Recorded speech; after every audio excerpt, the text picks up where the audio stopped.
Let's bring in Elbridge Colby, former Trump administration DOD member. Elbridge, thanks for joining us. What do you make of Biden's trip over to Ukraine and now China saying potentially they're going to give lethal aid to the Russians? You put it pretty well about the Paris and the Pittsburgh thing. I mean, President Biden put on Twitter that Kiev had got a piece of his heart, and he sort of expressed his unwavering support. And I think we all sympathize with the Ukrainians' defense. But where is the president's priorities?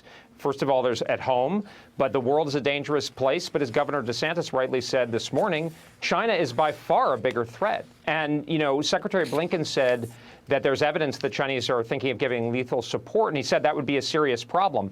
Well, I was sort of wondering to myself, is flying a balloon over U.S. territorial airspace for a couple of days, does that cause a serious problem? Instead, Secretary Blinken sort of solicited a meeting at this Munich security conference that just happened, and the reports were that Wang Yi gave him a piece of his mind, and now Wang Yi is going to Moscow after having had a bunch of meetings in Europe. So I think the priorities are messed up here.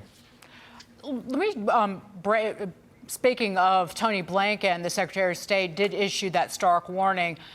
Just listen to this, and I'll get your reaction. I made clear that that would have serious consequences in our relationship as well, something that President Biden has shared directly with President Xi on several occasions. Well, Europe and the United States, Elbridge, cut off Russia's oil and natural gas, but then that's given China cheap oil to buy. And so China has greatly benefited from that, first and foremost. But Joe Biden said, this was last week, he referred to, we seek competition, not conflict with China. So Tony Blinken is saying one thing, and Biden seems nervous that we won't be able to buy a bunch of cheap crap from China. Well, I mean, let's look at this in the appropriate way. I mean, China's about 10 times the economic size of Russia. Its military is considerably more formidable. It's a much more important rival. Secretary Blinken talked about lethal weapons that the Chinese might provide, but he also said that President Biden a year ago had warned them about systematic evasion of sanctions. Well, to your point, Dagan, they have been systematically evading sanctions, and we've seen that in numerous forms of reporting.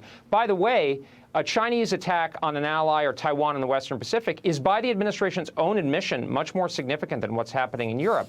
Asia is going to be upwards of 50% of global GDP. We're talking in a business network. Everybody in business knows Asia is the center of the world. Europe is declining. It remains important, but it's far less important, and China is a much more formidable competitor. At the Munich Security Conference, Wang Yi was asked, I mean, he's the smooth diplomat. He was asked whether he would rule out the use of force against Taiwan. He refused to do so. Apparently, that doesn't cause a sufficient problem. Look, I'm not in favor of the Chinese giving weapons to the Russians to fight Ukraine, but where are our priorities? And that's the real problem. You know, Elbridge, if your former boss had said, listen, there's going to be serious consequences, China, if you give lethal weapons to Russia, they probably would have been back on their heels. But do you think that China's back on their heels when Tony Blinken says there are serious consequences if you give these weapons to Russia? This is the fundamental problem, Sean. I think the real original sin here is that a major war has broken out on the European continent for the first time in about 75 years, and everybody's taking a victory lap over the last couple of months or so. I mean, that is a disaster. What we needed was a policy more of political flexibility and firmness on this sort of person-to-person or military front, whereas what we got was political inflexibility a year ago and I think telegraphing weakness. The sad thing is we're probably going to end up somewhere along those lines, but after there's been a huge war that's broken out. That's the kind of approach we need, and we need to be very credible. Here's the thing. The next president is going to be president in 2027. Dagan, you mentioned some of the Director of National Intelligence. The head of Naval Intelligence has said the American people are blind to the scale of the danger. Well, the next president is going to be president when Bill Burns, the CIA director, has said the Chinese want to have the ability to attack Taiwan and defeat the American military to do so. We better be ready. Read what China has been doing in preparation of that over the last 2 years.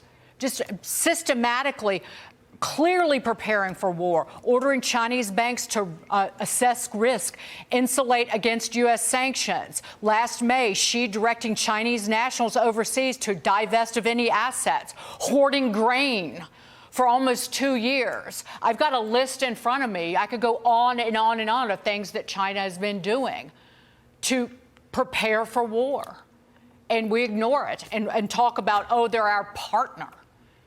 Yeah. Meantime, well, I think, yeah. Go ahead. I mean, honestly, international politics has a reputation for being kind of highfalutin and complicated, but really it should be pretty simple. I mean, it's not that fundamentally different from the schoolyard. Some of the great strategists would use examples of dealing with their kids and how difficult it is. So if it can't be translated into simple stuff, it's not very compelling. And I think you're exactly right. If it looks like a duck, and it quacks like a duck, and it swims like a duck, it may be a duck. I mean, they're separating their economy through dual circulation, trying to, and developing leverage on us. They're building up a huge military, including nuclear forces.